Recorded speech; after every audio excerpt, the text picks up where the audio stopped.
Entonces, en la clase de hoy, fundamentalmente voy a realizar el concepto de factor de seguridad y el cálculo de algunos elementos teniendo presente lo que es el factor de seguridad. Voy a usar fundamentalmente en primera instancia el libro, ¿no es cierto?, que yo le sugerí dentro del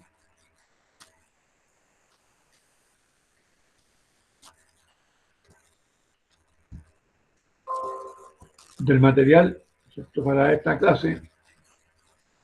Vamos a ver.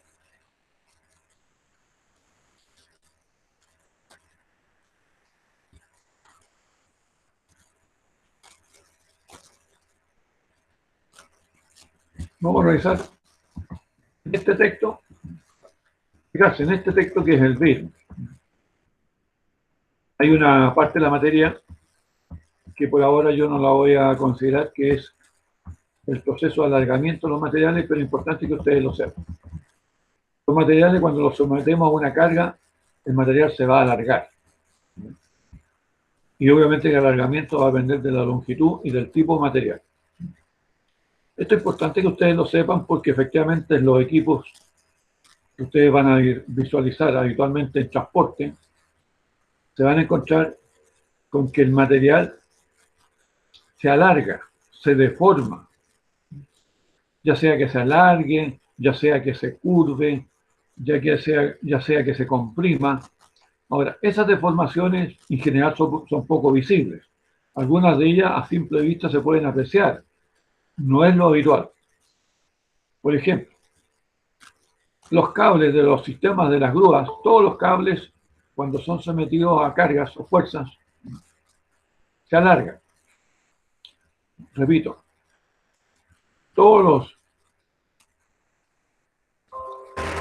los cables de los equipos de levantamiento de carga o de movimiento de carga usado con cable, los cables cuando los sometemos a fuerza se van a alargar. Habitualmente ese alargamiento es poco apreciable a simple vista, habría que medirlo con algún instrumento. En algunos casos se podría notar, no es lo habitual. Imagínense un trozo de elástico que ustedes lo toman en la mano y le aplican una fuerza y el elástico se estira. A los cables les pasa exactamente lo mismo. Se estiran. ¿Cuál es la gracia? Que cuando yo le saco la carga y ya deja de aplicarse una carga, el cable vuelve a su tamaño original. En esas condiciones está trabajando bien. Ahora, por ejemplo, un camión que se carga sobre la cubierta, cuando la carga es muy grande, uno aprecia que el chasis, o digamos, las vigas del camión, donde está puesta la carga, especialmente cuando son rollos de metal, por ejemplo, o rollos de papel, uno ve que las vigas del camión se curvan. Ese fenómeno se llama flexión. Y esa es deformación por flexión. Es otro fenómeno que a veces se puede apreciar a simple vista. ¿Cuál es la gracia? Que cuando nosotros sacamos la carga, las vigas del camión quedan de la misma forma inicial. Nuestro problema sería que quedaran deformados. Ahí estamos en un problema. Pero esto, que yo lo estoy comentando, es solamente para que ustedes tengan información y sepan que estos fenómenos suceden. Esto yo no lo voy a evaluar en la prueba, que es el conocer cuánto es el alargamiento, cómo calculamos el alargamiento. Esto no lo vamos a alcanzar a ver en detalle, así que no lo voy a preguntar. Lo que sí me interesa que ustedes sepan es lo que les voy a mostrar a continuación.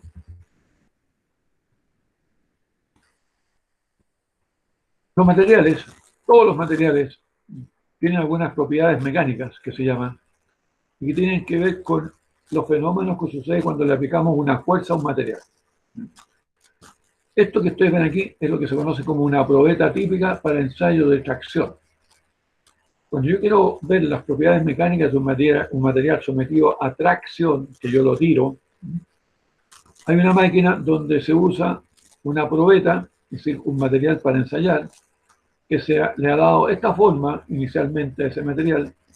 Puede ser un trozo de acero, Si queremos saber cuáles son las propiedades de ese tipo de acero, puede ser un trozo de material, de aluminio, de bronce, de latón y de otros materiales que ustedes creen que es importante ensayarlo, se hace una pieza de esta forma y se coloca en una máquina, como este tipo, por ejemplo,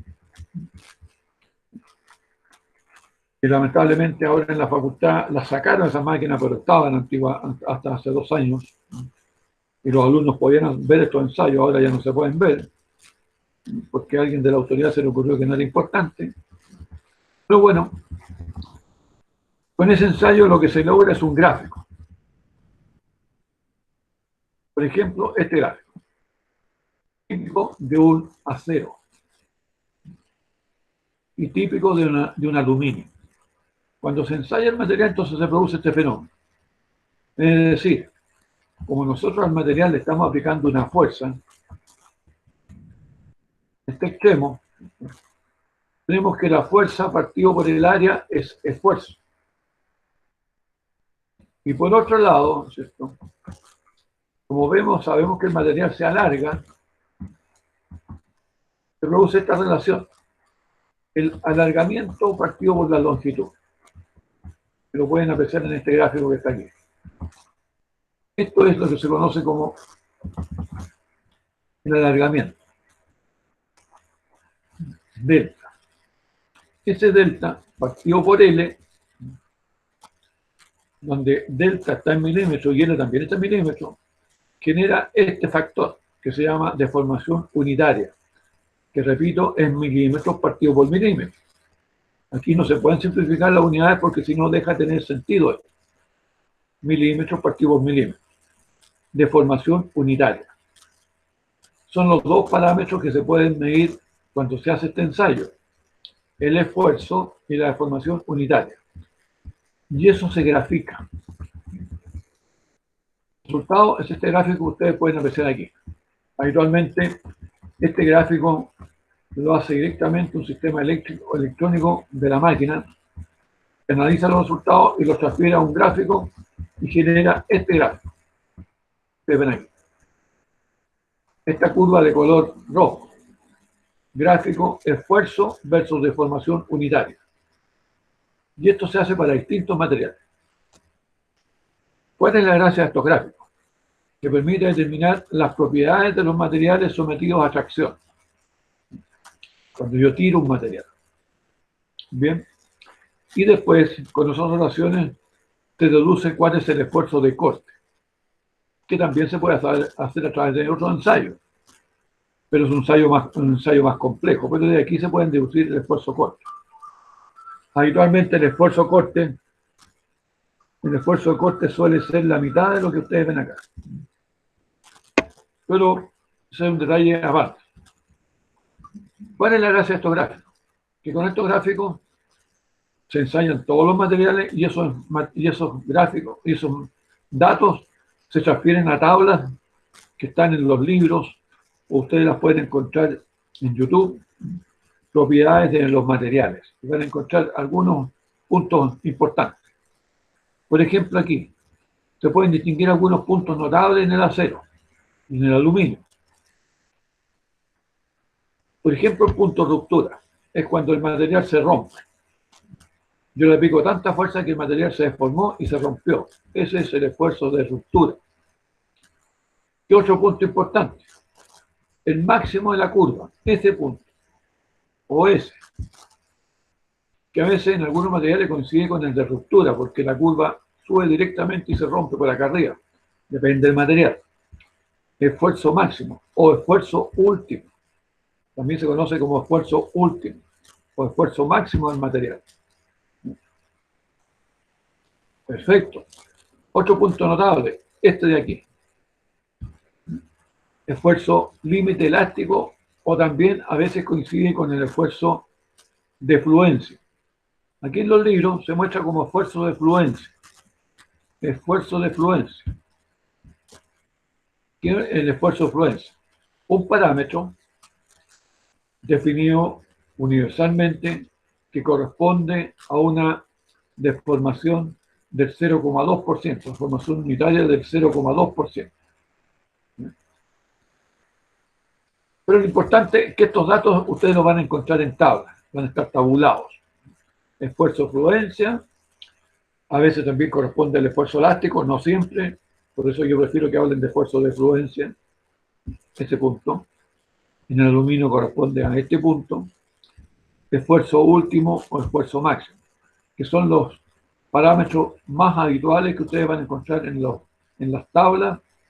En este libro, como en el otro libro, hay una tabla al final donde dan las propiedades de los materiales.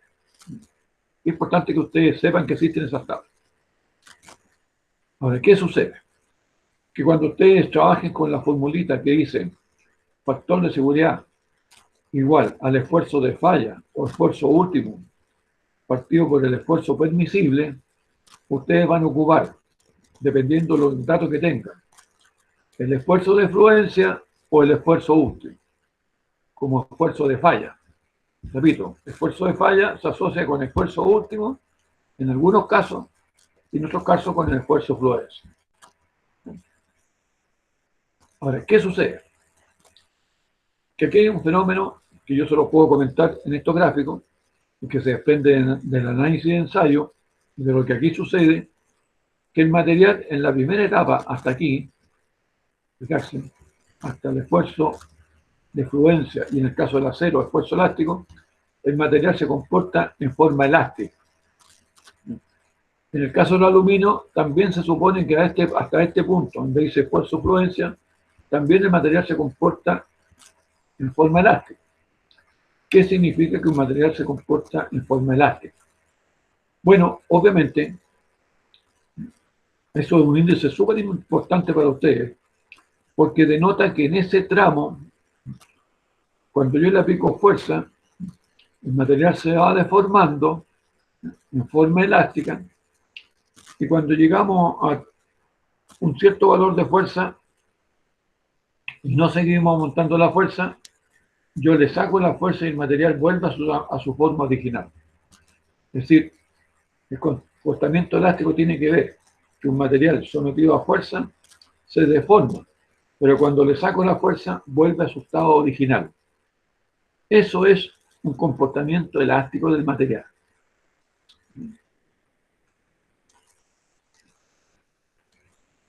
Eso es importante porque eso ustedes sí que deben saberlo. ¿A qué se llama comportamiento elástico un material? Y lo repito, es aquel comportamiento donde el material sometido a fuerza se deforma, pero cuando le saco la fuerza queda en su estado original. Eso es comportamiento elástico. Ahora, yo a un material le puedo aplicar una fuerza tan grande que va a pasar de la zona elástica a una zona plástica, que se llama, que corresponde a esta parte de la curva, todo lo que está aquí debajo, desde el punto de fluencia hacia adelante. Todo eso es comportamiento elástico, perdón, plástico. Desde este punto, esfuerzo fluencia hacia la derecha, toda esta zona es comportamiento plástico. En realidad es una mezcla elastoplástica. ¿Cuál es el problema? Que en general los equipos de transporte deben trabajar en el rango elástico. Es decir, cuando yo le aplico una fuerza, el material se deforma, pero cuando le saco la fuerza a la carga, vuelve a su estado original, su tamaño original. ¿Qué significa comportamiento plástico o elastoplástico? Que el material lo voy a someter a una carga tan grande que el material se va a deformar, pero cuando le saque la carga, va a quedar con una deformación permanente.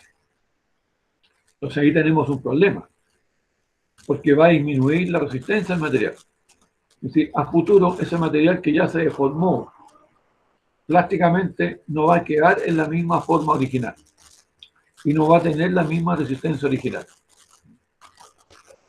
Se los comento, porque esto es un poquito más complejo indudablemente de calcular y de hacer los análisis. Lo importante es que ustedes sepan que los materiales tienen un rango de trabajo elástico y desde ahí hacia adelante el comportamiento es plástico, y en general elástico más plástico. Y cuando estamos en esa etapa, el material se deforma permanentemente. Desde el punto de vista usuario, las dos cosas son importantes, comportamiento elástico y comportamiento plástico elástico. Ahora, para los equipos de transporte, en general, nos interesa que el comportamiento sea elástico cuando le aplicamos una fuerza. Es decir, cuando usamos un equipo para mover contenedores, cuando usamos un camión para transportar carga, los materiales por efecto de la carga se van a deformar. Lo importante es que cuando le saquemos la carga, el material vuelva a su estado original, su tamaño original. Ahora, entonces la pregunta es, ¿para qué se usa el comportamiento plástico o elastoplástico? Muy simple. Cuando yo quiero fabricar algún elemento con un material, por ejemplo acero, queremos fabricar una silla hecha con tubos de acero. Los tubos de acero para fabricar la silla hay que doblarlos, ¿de acuerdo? Bueno, si yo lo doblo, tengo que aplicar una fuerza. Y esa fuerza que yo tengo que aplicar tiene que ser mayor al nivel de carga elástica. ¿Por qué? Porque si yo aplico una fuerza en el nivel elástico a ese tubo, cuando yo le saque la fuerza que le estoy aplicando, el material va a quedar, el tubo va a quedar igual como estaba al principio. Entonces yo tengo que sobrepasar el límite elástico y pasar al estado plástico para que el material quede deformado permanentemente.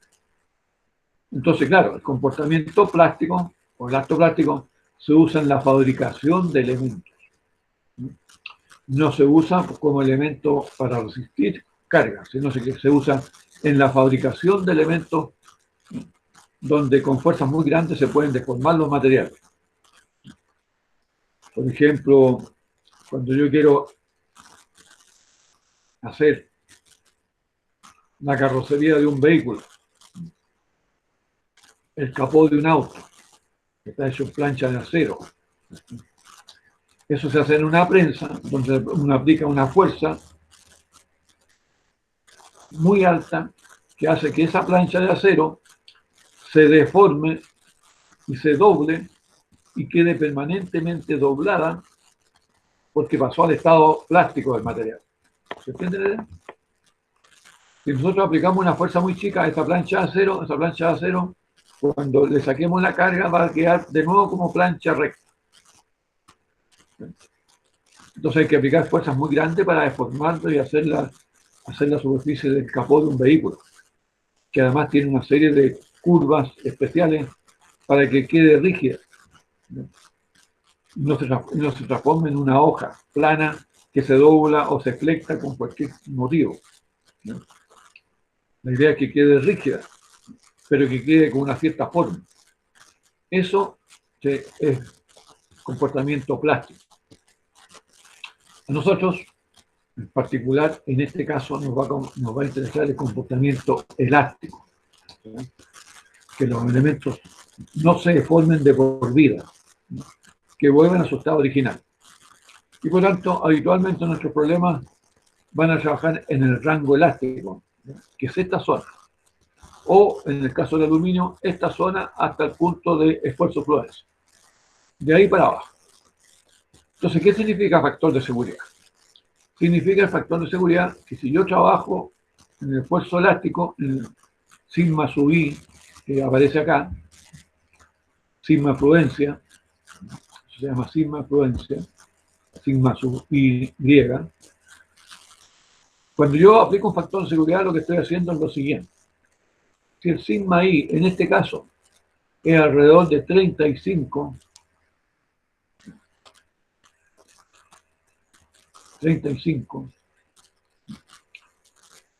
si yo aplico un factor de seguridad 2, significa que el 35 lo dividido por 2. Y eso implica que yo voy a trabajar en un punto que está acá, 17,5. Esfuerzo prudencia, 17,5. ¿Cuál es la gracia que yo trabaje en este punto? Que todavía tiene un rango importante de seguridad de deformación del material sin que pase al rango plástico. Esa es la idea. Porque como estoy trabajando con un valor de 17,5, el tamaño de la pieza que yo voy a diseñar, ya sea el cable u otro elemento, va a quedar sobredimensionado. Por lo tanto, yo hipotéticamente, por un factor desconocido, me voy a asegurar que no falle porque está en la mitad del punto de traspaso al lado plástico. Entonces siempre conviene trabajar lejos de este punto, es decir, por acá abajo. Y por eso que habitualmente se usa factor mínimo 2, es decir, trabajo aquí en la mitad. Y tengo todo ese rango de seguridad, la mitad de la curva de rango de seguridad hasta el esfuerzo fluencia. Ahora, si aplico un factor 4, más aún estoy por acá abajo, y tengo todo esto de seguridad, margen de seguridad. Esa es la idea del factor de seguridad. Trabajar en un punto alejado de este, lo más cercano acá abajo. De tener un rango alto de seguridad que va a trabajar en el rango elástico. Eso si se usa este dato. Ahora, si se usa el dato del sigma último, que también se puede usar, yo tengo que dividir con un número más grande. Si ustedes se fijan aquí, 60, y yo lo divido por 2 me da 30. Y quedo por aquí. Estoy muy cerca de llegar al rango elástico, al límite elástico, muy cerca. Entonces, claro, si uso el sigma último, me conviene trabajar con factor de seguridad más grande. Por ejemplo, 3. Si yo divido el sigma último por 3, el esfuerzo permisible me va a quedar de 20. Voy a trabajar ahí, 20. Y tengo un rango de seguridad entonces de alrededor de 15. Si aplico un factor 4 a 60, perfecto, me da un esfuerzo de 15. Por aquí, en este valor. Y tengo todo esto de seguridad. Esa es la idea del factor de seguridad. Trabajar en esta zona y tener un margen importante de seguridad para llegar al esfuerzo de fluencia o esfuerzo límite elástico. ¿Por qué? Porque si sobrepaso ese punto, más acá me voy a encontrar con que el material se deformó plásticamente.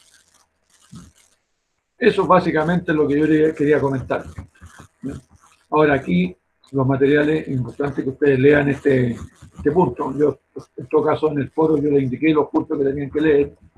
Aparecen algunos criterios y algunas definiciones que ustedes tienen que saber, como por ejemplo, qué significan materiales dúctiles y materiales frágiles. En general, los materiales se pueden dividir en materiales dúctiles y frágiles. ¿Cuáles se conocen como materiales dúctiles? Aquellos que en general tienen una alta capacidad elástica. El acero, por ejemplo, es un material dúctil, tiene una alta capacidad elástica.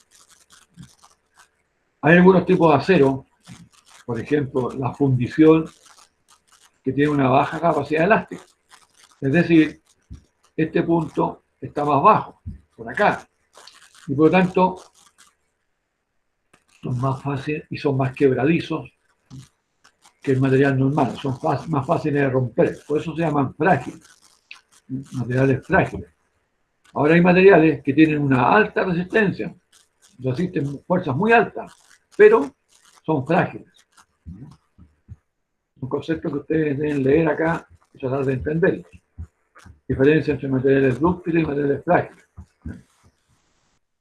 Aquí están explicados por lo demás.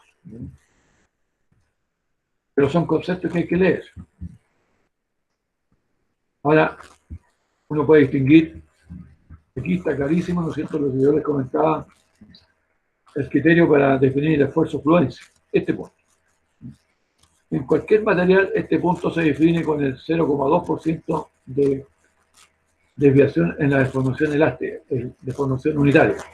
Entonces, cuando está el gráfico hecho, uno marca el 0,2% de esta deformación del material hasta acá, traza una paralela a esta línea y define este punto. Y este punto es el que está en las tablas de uso universal, por lo demás, para los distintos materiales que se conocen en el mundo. Y aquí hay una serie de puntos importantes que ustedes deben leer, como es el punto cedencia o el punto fluencia, que es lo mismo, porcentaje de alargamiento, ¿qué significa el porcentaje de alargamiento? La longitud en un punto, en la longitud en el instante determinado por partido menos la longitud inicial. Esto es la deformación en cada instante, partido por el largo inicial. Esto es porcentaje de reducción de área. Esto da una señal de la más dúctil o menos dúctil del material. ¿Ya? Por ejemplo, los materiales dúctiles, los voy a mostrar acá, las probetas tienen una forma bastante particular. Este es un material dúctil. El material se empieza a adelgazar en una zona, y aquí queda más delgado con un área más chica. Esto es un material dúctil. Cuando los materiales son frágiles, se cortan directamente sin cambiar esta sección.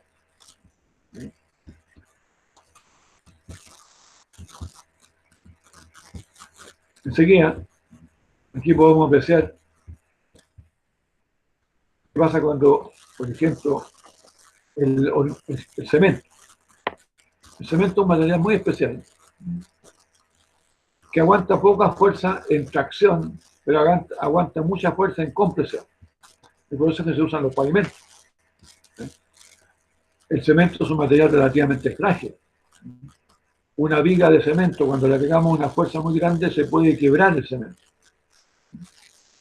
Pero para comprimirlo aguanta cargas muy grandes. Y por eso entonces que todas las losas, todas las superficies, en el caso del transporte, todas las carreteras ideales se hacen con hormigón, con cemento. ¿Por qué? Porque resiste muy bien la carga de compresión, como se muestra acá.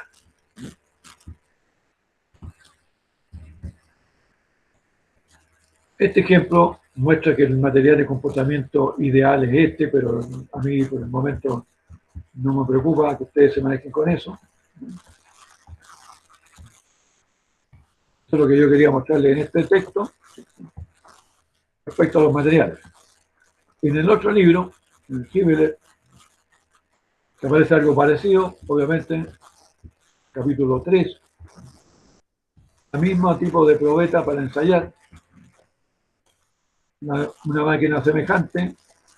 Aquí está el equipo, ¿no es cierto?, que permite hacer los gráficos. Y obviamente ahora los gráficos aparecen en una pantalla del computador.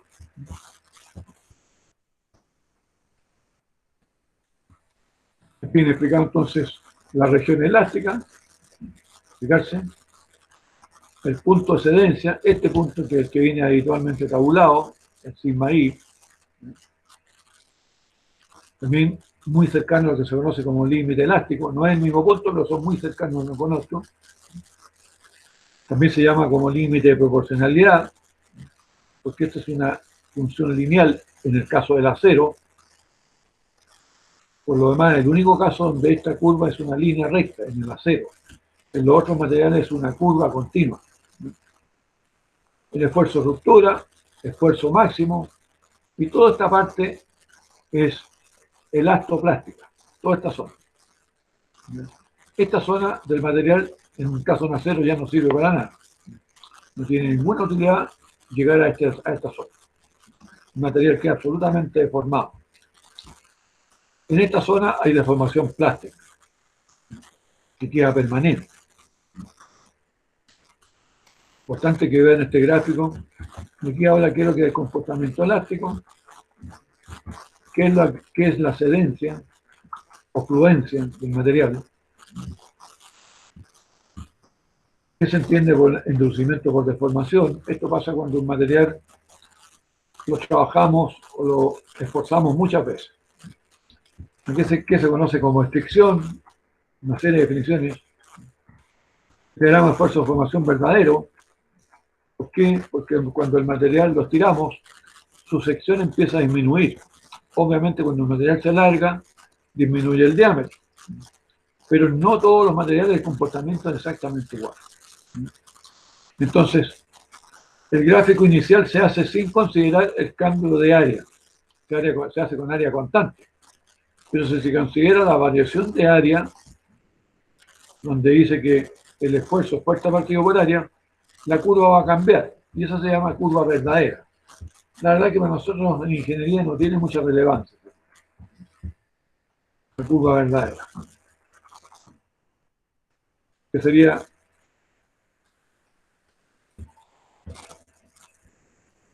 Este es un acero habitualmente común, acero de bajo carbono.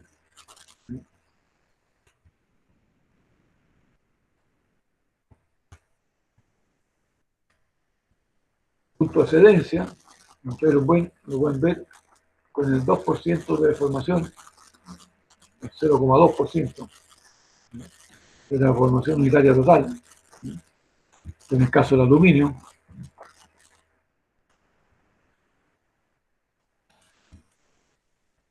El caucho, el hierro fundido. Fijarse que el hierro fundido es un tipo particular de acero donde el esfuerzo de fluencia es bajísimo, porque acepta poca deformación, pero aguanta mucha compresión. Es un material muy útil para comprimirlo, para usar elementos donde se pueden ser comprimidos. En este caso el hormigón, que se fragiliza fácilmente, pero aguanta muy bien la compresión cuando lo comprimimos. Entonces aquí hay una serie de consideraciones que ustedes pueden ver. También hay un fenómeno que ustedes deben saber: la resistencia de los materiales varía con la temperatura. Un mismo material se comporta distinto con distintas temperaturas. Hasta ahí. Lo de la ley de Hooke por ahora la vamos a dejar aparte. Es que es sumamente importante para calcular problemas con deformación, pero por ahora la verdad que no me preocupa mucho. Quizás les podría interesar esto. Y muestra la curva de diferentes tipos de acero, donde se puede ver cuál es el porcentaje de carbono en esos diferentes tipos de acero. Ustedes se fijan que el acero en general es una mezcla de hierro más carbono. Los porcentajes de carbono son bastante bajos, pero cambian absolutamente la resistencia al material. Aquí tienen un acero estructural que se usa en estructuras de acero. El porcentaje de carbono de ese acero es 0,2%. En el caso de un acero de máquina, para fabricar máquinas, es 0,6%. Este es el mismo acero, pero tratado térmicamente. ¿Qué significa eso? Que en algún momento se calentó el material y después se bajó bruscamente la temperatura. Entonces el material queda endurecido, se transforma en un acero duro, que tiene mayor resistencia. Así sucesivamente. Esto da una idea del comportamiento de los materiales cuando cambia la composición interna de los materiales. En general, ustedes van a trabajar con aceros hasta este nivel. Acero de máquina, que son las máquinas de transporte.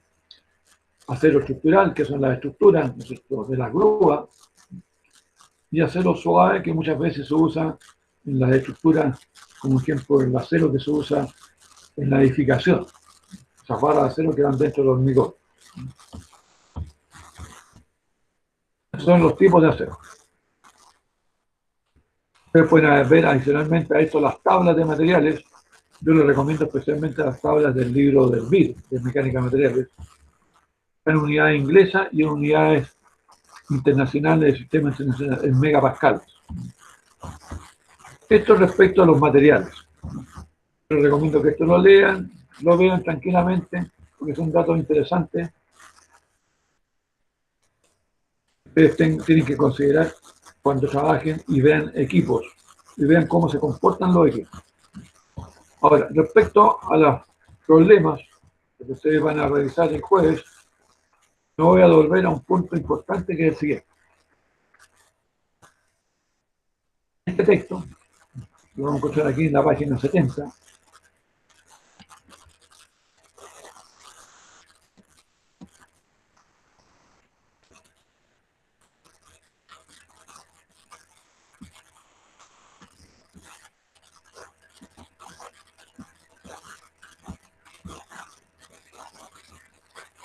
Estos son algunos de los ejercicios que yo les recomendé que revisaran.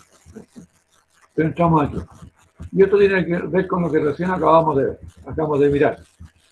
Esfuerzo permisivo. Y esto sí que algún problema en la prueba, así que va.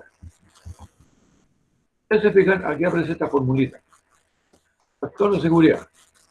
Fuerza de falla partido por fuerza permisible. Esa es una forma de enfrentar un problema. ¿Y por qué se puede usar esta fórmula? Porque en los dos es como usar esta misma relación de acá, con la única diferencia que como el área, esfuerzo partido por el área es fuerza, y esfuerzo partido por el área también es fuerza, por lo tanto, podríamos prescindir del área y trabajar con las fuerzas. Es una alternativa. Habitualmente no se trabaja con esto. Habitualmente se trabaja con esta formulita, ya sea esta o esa.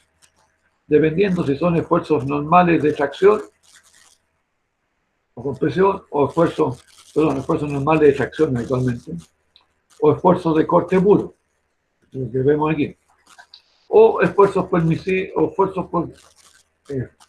por contacto o esfuerzos de apoyo, que se usa esta relación de acá. ¿Qué significa el esfuerzo de falla?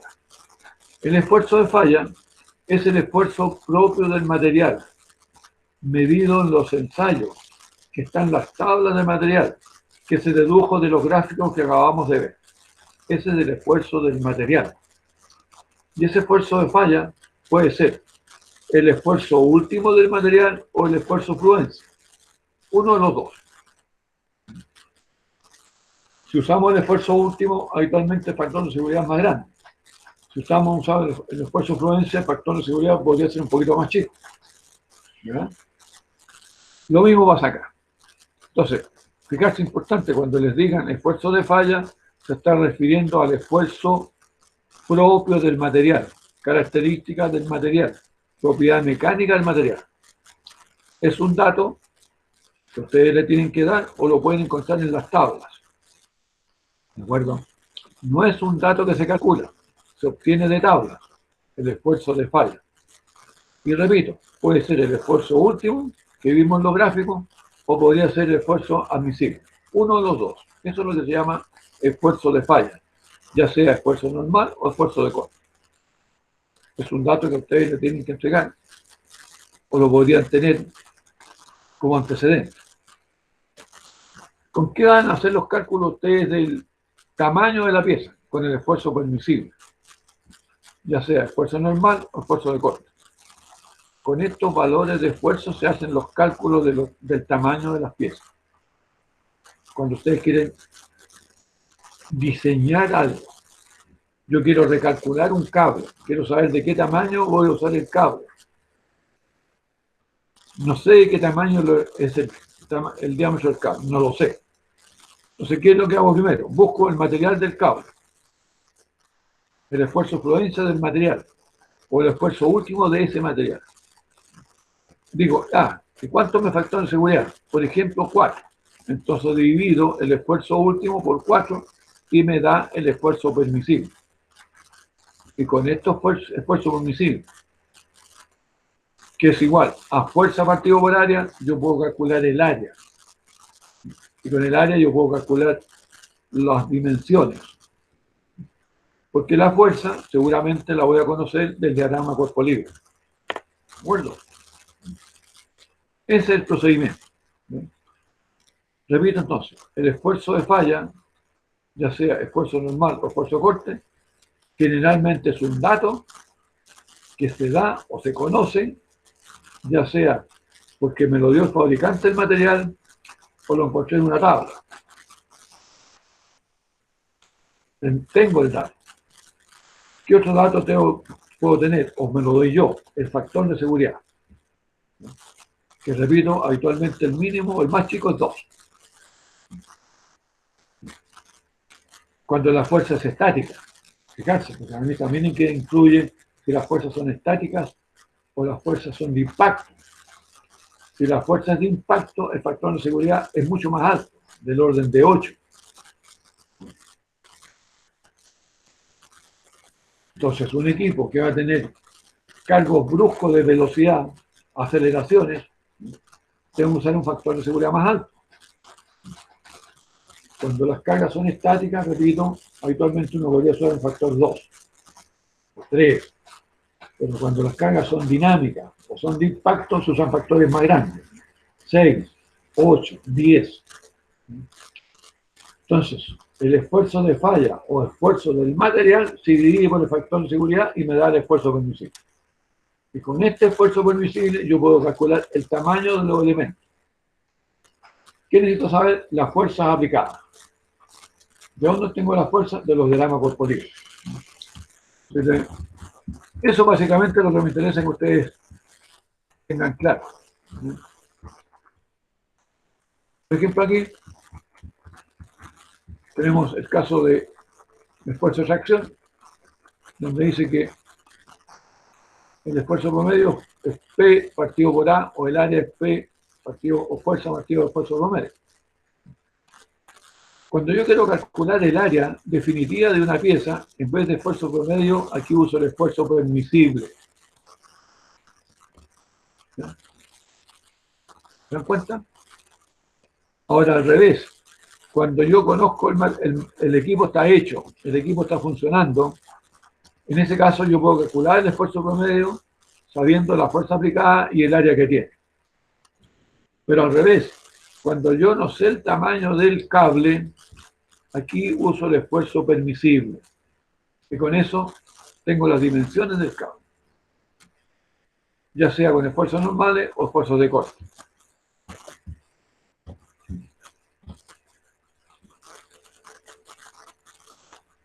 Aquí se lo están indicando ustedes. En el caso del área requerida, ¿no es cierto? Cuando yo quiero diseñar algo, uso esfuerzos permisibles. Esfuerzo permisible. Y el esfuerzo permisible, o esfuerzo de diseño, repito, es el esfuerzo del material partido por el factor de seguridad.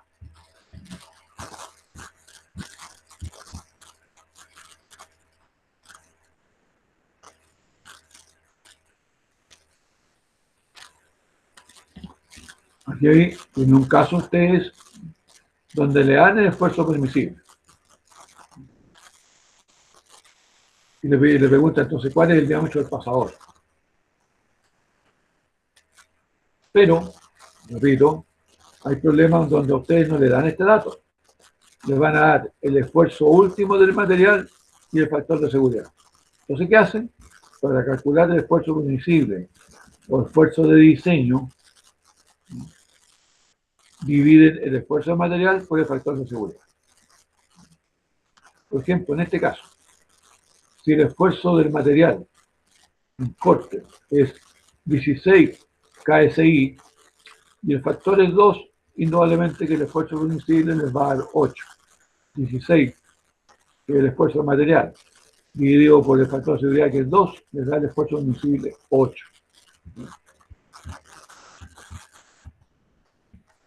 Aquí tienen otro ejemplo, aplicación de esfuerzos de corte y esfuerzos de apoyo, y esfuerzos normales.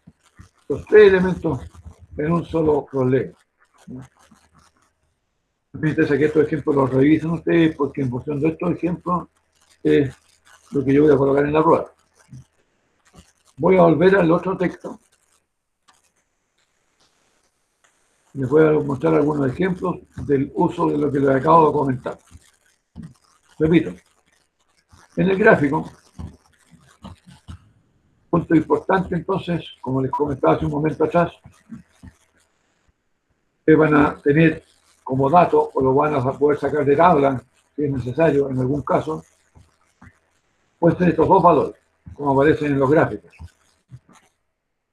Repito, el esfuerzo último, ese, en el caso del acero, en el caso del aluminio, ese valor, y el esfuerzo fluencia, este valor de ahí, esfuerzo fluencia. Cualquiera de esos dos datos le pueden dar a usted. Si les dan esos datos, uno de esos dos, y le dan el factor de seguridad, ¿cierto? Lo que ustedes van a tener el esfuerzo permisible o esfuerzo de diseño. ¿Qué va a ser? Ese valor, este valor dividido por el factor de seguridad, o ese valor dividido por el factor de seguridad. Eso se llama esfuerzo permisible. ¿De acuerdo? Y con ese esfuerzo permisible ustedes pueden calcular el tamaño de los elementos. en el caso que haya que calcular el tamaño de alguna pieza. En el caso que ustedes tengan que calcular esfuerzo, donde ya conocen el tamaño, ese es otro problema. Ahí sencillamente ustedes calculan el esfuerzo que tiene en ese instante el material. ¿Qué podrían hacer? Compararlo con el esfuerzo propio del material. Compararlo con ese valor o compararlo con ese. Y ver entonces cuál es la relación entre el esfuerzo que ustedes acaban de calcular porque ya conocen el tamaño y el esfuerzo propio del material, que es un dato. Al hacer esa comparación, ustedes podrían tener el factor de seguridad que se usó ahí, en ese equipo. Voy a volver atrás, entonces, en este libro, para ver algunos ejemplos relativos a lo que yo les acabo de comentar del esfuerzo de falla y los factores de seguridad. Ya los vimos en la clase pasada, un pequeño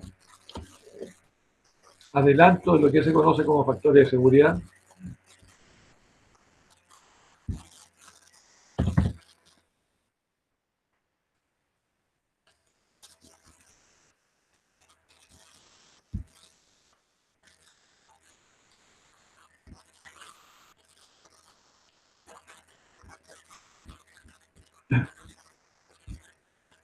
Vamos a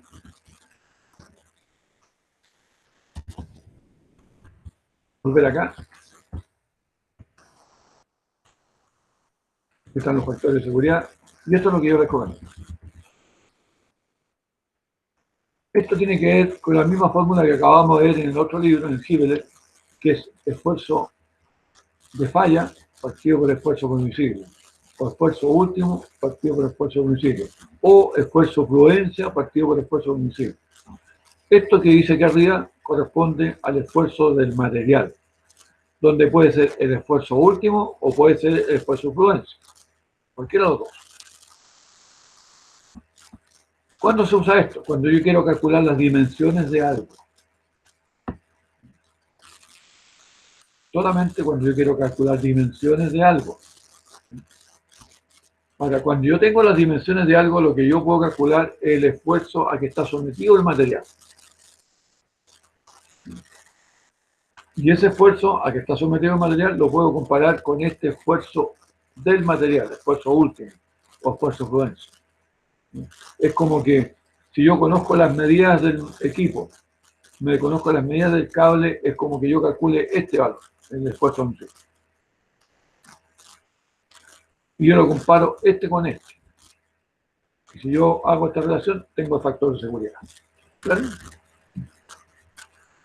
Entonces, vuelvo a repetir, cuando aquí en el libro se habla de carga última o de esfuerzo último, se refiere al esfuerzo propio del material, característica mecánica o propiedad mecánica del material, que es un dato que se puede obtener de ensayos o se puede obtener de tablas de los materiales o del fabricante del material. Ellos entregan estos datos, que se puede traducir en dos datos: esfuerzo prudencia o esfuerzo último, cualquiera de los dos. Aquí están los factores de seguridad, pero me interesa que revisemos algún ejercicio, como este, por ejemplo, donde dan el esfuerzo permisible y el factor de seguridad. Entonces ustedes le dan el esfuerzo del material, el esfuerzo último en este caso, le dan el factor de seguridad y usan el esfuerzo permisible. Con este esfuerzo permisible, ustedes calculan las medidas, las dimensiones. Acá. Calculan las áreas. ¿De acuerdo? Ahora, ¿cuál es el otro tipo de problema? El que vimos al principio de este tema, resistencia a materiales, que lo vimos en la primera clase, no sé, si mal no recuerdo, el día 10 y el día 12, donde decíamos que el esfuerzo es fuerza partido por área. En ese caso, si yo conozco la fuerza y conozco el área, calculo un esfuerzo. Y ese esfuerzo en realidad sería el esfuerzo a que está sometido el material en ese instante. No es el esfuerzo del material, es el esfuerzo a que está sometido el material. Si yo conozco ese esfuerzo y conozco el esfuerzo del material real, podría decidir cuál es el factor de seguridad que está actuando en ese equipo. ¿Ya? Yo los invito a que revisen estos ejercicios, que la única diferencia con los anteriores es que aquí se calculan dimensiones, se calcula el tamaño de los elementos. El tamaño de una barra, el tamaño de un pasador, el ancho de esta barra, de esta pieza para que aguante el esfuerzo de apoyo, que son los tres tipos de esfuerzos que ustedes van a analizar, porque yo voy a preguntar, repito, esfuerzos normales, por tracción o compresión en algún caso particular, pequeño, barras cortas, esfuerzo cortante y esfuerzo de apoyo. Concepto de factor de seguridad, concepto de esfuerzo permisible y el concepto de esfuerzo propio del material, que es lo que vimos hoy día a través de los gráficos. Eso es lo que yo quería comentarles en la clase de hoy día, y esto es lo que ustedes deberán repasar entonces para la prueba del jueves. Yo el jueves voy a hacer una prueba sumamente fácil, relacionada con los ejercicios que están aquí en los libros, pero, importantísimo, requieren de algo fundamental. Es esto: saber hacer un diagrama cuerpo libre y calcular reacciones de los apoyos. Porque todas estas formulitas no se pueden aplicar si ustedes no saben hacer esto. Entonces, esto es fundamental. Y también es fundamental, ¿no es cierto?, tanto diagrama de cuerpo libre de cuerpo rígido como diagrama de cuerpo libre de partículas. Cuando ustedes tienen entonces un problema tan elemental como los que vimos en este curso, en la primera parte del curso. Voy a intentar rápidamente ver si encuentro algún ejemplo de esto. No sé si aquí aparecerá un ejemplo, lo voy a ver, y si no, voy a intentarlo ver entonces en el bit, pero de estática. Cálculo, aquí hay un ejemplo. Este ejemplo. Este ejemplo es un problema de partículas. Por ejemplo, si yo aplico esta fuerza aquí, tengo una fuerza en este cable y en este lado de la barra. Entonces yo quiero saber cuál es la fuerza aquí y cuál es la fuerza acá.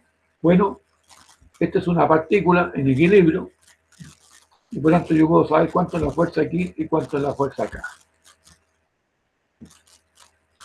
Si yo quiero saber lo que pasa en este cuerpo y en este, hago la partícula C, sistema de fuerza concurrente en C. Entonces tengo la fuerza aquí, la fuerza acá y la fuerza que se produce acá. Este es un sistema de fuerzas concurrentes. Y este es un diagrama cuerpo libre general. Donde tenemos un apoyo, un pasador, un cable y una fuerza. Entonces hay que saber hacer el diagrama cuerpo libre de esto, calcular la fuerza en el pasador C, calcular la fuerza en el cable, y a partir de ello, o calcular los esfuerzos, o en su efecto, si me dan los esfuerzos del material y los factores de seguridad, calcular el diámetro del pasador y calcular el diámetro del cable. Ahora, si yo conozco el diámetro del cable, y conozco el diámetro del pasador, y conozco la fuerza, calculo el esfuerzo a que están sometidos. Son dos fenómenos distintos. Elementos que ya están hechos, donde yo calculo el esfuerzo a que está sometido y lo puedo comparar con el esfuerzo del material. Al revés, si yo no sé el tamaño de este cable, yo puedo decidir de qué tamaño voy a hacer el cable para que sea seguro. Y en ese caso, entonces, uso el esfuerzo permisible. Y requiero entonces conocer el esfuerzo del material. Reitero entonces, importantísimo los diagramas cuerpo libre. Ya les comenté que cuerpos sometidos a este tipo de cargas, yo no debo preguntar, porque este tipo de cargas no las vimos. No nos dio el tiempo para ver eso. Eso es la materia entonces que yo quería comentarles en la clase de hoy. y espero entonces que el jueves les vaya muy bien. Repito, voy a hacer una prueba sumamente fácil. Los conceptos son muy pocos los que tienen que realizar, pero me interesa que les vaya bien y por tanto entonces van a tener probablemente desde las 2:15 hasta las 2 de la tarde para resolver una prueba bastante corta que les quiero hacer. Eso es fundamentalmente lo que voy a considerar para esta prueba. Muy poquita materia, no nos doy el tiempo para haber visto otras cosas interesantes en los test semestrales, pero bueno, así se configuró el semestre y yo creo que con esto tienen las bases para entender los fenómenos aplicados a la ingeniería de transporte. Esa es un poco la idea, que ustedes entiendan qué pasa con los equipos que ustedes van a utilizar en transporte.